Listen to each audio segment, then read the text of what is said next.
Okay, Angela writes about wanting to cut a small piece of rigid luxury vinyl tile. So she has, well, this is not a tile, but it is a piece of very hard vinyl. She says, I want to fit around an object when laying the floor, and using an X-Acto knife just doesn't cut it. She's absolutely right. I can score this, and if I work really, really hard, I might finally get through a little bit. So what we're going to do, look in the computer here, we're going to use a coping saw.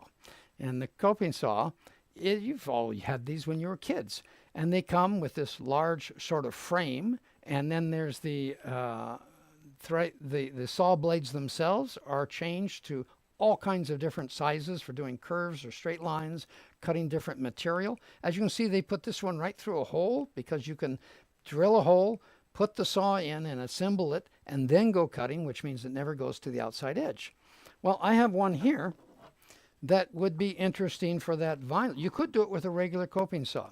This one, you can see the frame on here, and then what we have here is a blade, and if you can get in as close as you can, there are no teeth on this blade. It's a round blade with carbide dust on it.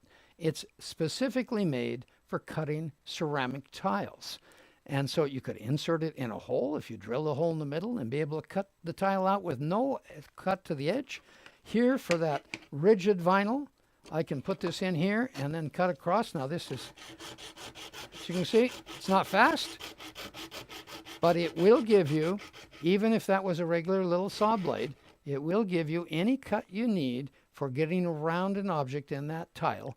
And as I said, if I drill the hole first, I could feed this in, just cut it out. Except with tiles, then how are you going to put it around something? Now, the other thing we do sometimes is cut the whole thing right in half and then open up the two sides. So the two halves can be, if this is my object that I got to get in, two halves can come up on either side and leave the object in the middle. But if you just want to cut in and cut around, it's a coping saw that's going to do it for you. Okay?